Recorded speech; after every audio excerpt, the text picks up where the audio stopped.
Hello, everyone. Welcome back to the Christian Music Growth Podcast. Once again, I'm Brendan, and Brad is not here, but you can't see him right now, but he's here. He's just invisible right now. It's a superpower for the week. But thank you again for tuning in. And today I'm with Brad and Rebecca. So just to make it nice and simple, we'll let them introduce themselves right now. Hey, Hi. it's so good to be here. Thanks so much for Yeah. having us today. Thank you. I'm Brad. This is Rebecca. Yes. We are husband and wife Yes. worship leaders, married for almost 18 years Mhm.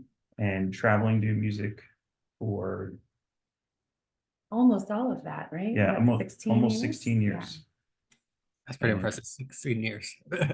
Years. yes, Yeah. yeah, makes us feel older every year. Everyone's young at heart. Everyone's young at heart. Everyone's young at heart. That's exactly Yes, right. for sure. Let's just start. Thank you for joining me, by the way. Let's just start nice and simple. Can you tell us a little bit about your music background, how you guys got involved in music? This is probably like the story of how you guys met and started doing music together, but Yeah. Let's see. My dad was a music pastor like before I was born. So he was doing choir. Back in the day when we were doing like church musicals, like Christmas musicals. Grew up in that scene. So I was doing that church music and worship until I met Brad in college. So we met in college, North Central University, back in 2000. What year did we meet? 3. We met in 2003. And we were both studying music. And he had a guy worship band, all guy worship band. And some of the girls were, I don't know, mad about it, I guess. And so he was like, we should find a girl. So I was literally walking past the lunch table while they were talking about it with my tray in my hand. And somebody was like, well, Becca can sing. So I joined them that night for rehearsals. And then the rest is basically history. I mean, there was a few more details in there, but yes, yeah. there was dating and, engagements and stuff like that. So yeah, that was Cliff Notes version. Yeah. Cliff Notes Cliff version. Notes. Cliff Notes are your best friend at points, depending on the topic, though. So I grew up in the church and wanted to get into music. So I contacted the guy that was leading worship at the church, who actually now has written and produced lots of songs with us over the years, which is really cool. So I was in ninth grade, and he basically showed me how to play the 4 chords I needed for that week worship set. And then if there was an extra chord in there or we were changing keys, he'd show me how to do that. And 4 weeks after I started playing guitar, he pulled me up on stage and said, all right, come on, you're gonna lead with me. And that was during the voice cracking stages, So Wait, that was just the stage. that was anyway, yeah, so so then he left, he graduated, I became the worship leader and just felt like that's really what I wanted to do. I didn't know if that meant just at a church or traveling, but then one of my pastors recommended North Central. That's where we met. So Yeah, so from there we graduated. Brad went on staff at a church as a music pastor slash youth pastor slash media pastor slash 20 other things, everything. which was awesome for a time. And then like 2 years later, we felt led to kind of branch out from there. And then we started traveling, and which was more of a means of survival. yeah, Like we had a job and we didn't have a job, and we were living in Rebecca's parents' basement in DC and harvesting emails from Google from Google Maps. Yes. Of churches and pastors, and sending out big bulk emails, and every 100 someone would reply. Yeah. So we had worship workshops that we wanted to go and just, I don't know, just pour into teams that didn't have somebody pouring into them on a musical level, on a just a leadership level, on a pastoral level, and just kind of, or just come in and support the leader there, because sometimes if you're leading a group, you say all the right things, but your team that you're leading is just like, yeah, we know. And then as soon as they hear it from someone else, they're like, oh, that's brilliant. And the leader's like, that's what I've been saying for the last 6 years, right? So we like to do that. And then the leader's like, thank you. They finally hear what I've been saying. So that's how we started doing workshops, and then just guest leading at churches. Yeah. This is going to just be a random question. You don't have to answer this one, but where was the first church you guys ended up landing at? Because you were in Washington, D.C., it sounded like you said, in her parents' basement. And now you guys are in Arizona. So I was just wondering what the country was like the first place. The first place, Like that we were a guest at? yeah. Yes. Yep. So I know the answer. ironically, it was Washington, Seattle. State. So State. Yeah. Seattle, Washington, yeah. So I didn't realize this when I emailed the church, but the pastor there was my old former senior pastor's son.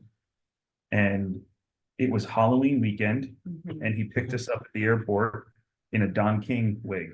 Yeah. Because we were going straight from the airport to their harvest party in the Ballard district of Seattle, Philadelphia church. If you're ever there, there's a big neon Jesus Save sign. It's like an iconic feature. It's been in tons of magazines. So that's where we were. That's right. Well, I was just curious because we were talking beforehand. You guys said you guys are now in Arizona, so I was just curious, like where in the country. Yeah. You know. We go wherever we're invited. And looking back, you guys have not just doing touring wise, you guys have released numbers of singles and albums. Can you tell us a little bit about that, or like how you got involved with those albums and singles?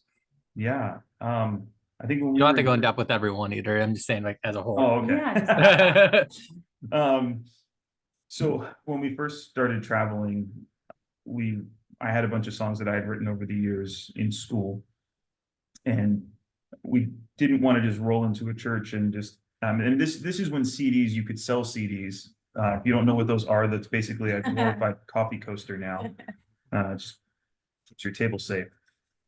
But back in 2009, CDs were awesome, and we felt like it'd be really good to have something that we were offering that wasn't just a bunch of cover worship tunes, which are great. But so we had a buddy come down from North Central who played cello, and we spent 3 or 4 days in our apartment, 3rd-story apartment, recording an acoustic.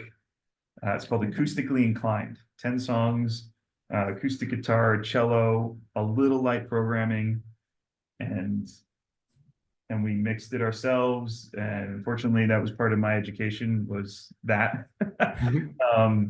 Paid very minimum to get it mastered and started traveling with that. And then as that worked and people bought it and we realized this is what we're doing, then we started contacting some friends and put together our first full band project. And we've done a bunch since. But for us, it's songs as they come. It's not like there's seasons when it's like, oh, I think we're supposed to write about something. Or, we did a project a couple of years ago called Life Again. It was about Rebekah's health journey. A lot of that we wanted to tell that story somehow, and all those songs did that. But it wasn't just because we were just writing a bunch of random songs. Like, it was very intentional. And I think that's kind of always how it's been for us, is we want to be intentional with the songs that we write and share. Yeah, we did one project that we did. There were, as we were visiting churches and sitting down with the pastors after the service or even before the service, and they would say, I've been looking for a good song that's along the lines of this theme. Do you know of any? And we're like, man, no, we don't. And so after so many conversations like that, we're like, we should maybe like interview a bunch of pastors, see what songs they need, and like get their hearts for those themes. And that's what we did. That one took like 4 years to do, but it was so rich. Like, it was from the heart of the shepherds of the churches across the US, and also just like the theological training, like coming in. So we got together with some writers with those notes and wrote some cool songs. And at the time of this podcast, you guys just released a brand new EP like last Friday. I know that whoever's watching this is like May 24th we're talking about of 2024. So if you're watching this in like the year 2038, I'm sorry, this is irrelevant. But can you tell us a little bit about your new EP that you guys just put out? Yeah, so this is a collection of songs that have released over the last year, kind of individually. And as we started finishing writing different ones, we realized these would be just a nice little EP put together.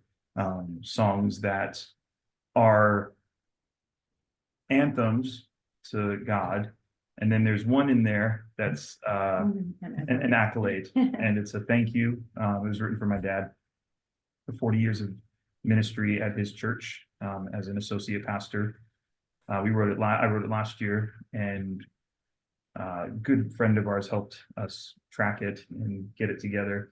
I felt like it was important to include because there's, while it's written for him specifically, it's a reminder to a lot of people that aren't seen, are serving in the shadows, but it's not for the lights and the parades or the earthly accolades, but the one that's really worth anything, which is when we see God one day and he says, "Well done, good and faithful servant." So I felt like it was part of that process, and a reminder that the accolades don't come from men, they come from God. Mm-hmm. So anthems to him and accolades from him. I like that a lot. And what I was researching more about you guys. Like I knew your guys' music, but I was trying to figure out more about you guys. You are part of this ministry. I don't know how to pronounce it. It's like Waoto. So I'm pronouncing that the best I can. I apologize if I butchered that. Okay. But can you guys tell us a little bit about your ministry and everything? Sure. Waoto Childcare. It's not our ministry. It's a ministry that we have been honored to be part of and help support. They've been around for 40 years as a church, 30 years as childcare. It's been incredible what they've been able to accomplish in Uganda. The main arm of the childcare is orphans, kids that have been left and abandoned, but now they've been adopted into the ministry. And then Waoto offers holistic care. So from when they receive them all the way through trade or university. And we get to come alongside them and help with the fine arts. So music lessons, we've gone into painting, and this year we actually did soccer and nails because one of the producers had a wife that was a professional manicurist, and she came and she taught, and coffee, so that they're working at their trade school and actually providing jobs. But it's been incredible to see, from 2009 when we first got a call to help them out and send a little bit of CD sale money, and then start selling some of the merch that they make. And now we sell jackets and hoodies that are made by the vulnerable women there. And from that to, we just finished our 7th worship camp with 33 teachers that we brought from around the world, some just incredible A-list people, and 400 of their students that are now part of their ongoing worship academy that operates year-round with online lessons through the University in Cardiff in Wales. And just, it's really cool to see, like, it was just this like, hey, can you help us with instruments? And we said yes, and now it's a massive undertaking that is not just impacting like some lessons, but it's actually like helping them tell their story in a different way. Not just telling it out loud, but writing it in a song or doing it in a dance or painting a picture or serving. So that's what we get to do with them. We love it. And those who are listening, make sure to listen to Brad Rebekah's music. I'll also post a link to the organization and their music in the description of this video. We just have a few extra minutes with you guys. We like to give our guests the floor to speak about anything they want. So the floor is your guys' ears. I think, for us, it's an honor to do what we do. I don't ever want to take it for granted. One thing I think we get asked a lot when we talk with worship teams or worship leaders is the monotony that comes sometimes with leading worship on a regular basis in the same place. Or, if you're a church that has multiple services and you're leading the same exact set 6 times in a row, like, how do you keep that fresh and real versus just, okay, we did the first one felt great, second one I still felt it, by the third and fourth and fifth I'm just singing songs. And I think the thing that really helps with that for me is one, spending time beforehand understanding what I'm singing about personally. So I've already been impacted, so that when I come, I'm pouring out and helping people connect with God versus feeling like this is the space that I have to like feel like this set means something to me, and it should still. I think if we're in the right mindset and the right heart, it will always mean something. But I'm thinking about, like, when I'm singing "I Speak Jesus," like, maybe there's someone in the room that's a prayer over them. It's not just we're all doing this together and we're singing this song, but like, I'm looking around as I'm leading, making sure I'm connecting and seeing, like, oh man, 4 rows back on the aisle, something's up there. So I'm going to start singing. I'm still leading this song, but I'm also now praying the song over these people. And I think that keeps it fresh, because every opportunity is an opportunity to connect with God, not just together, but also over people's lives. Changes the perspective on a set that I've done 7 times this weekend. I think along the lines of like what you're talking about, being a worship leader, it means you are on a stage and you're under some lights, you've got some cool people backing you up. It makes you feel kind of cool sometimes. And you're probably up there because you have a talent and you have a gift that pleases people. And it really puts us in a position of just being elevated. And as a worship leader, it's so important to, while you can appreciate that fact, I guess, to an extent, just really pray that your heart is coming from a place of service, a place of servanthood. And the whole reason that you're there is to minister before God and to minister before his people. And I think back to the Levites in the Old Testament, like they were chosen by God to do service in the temple and perform those acts of sacrifice. They weren't elevated. They weren't put in front of shiny lights.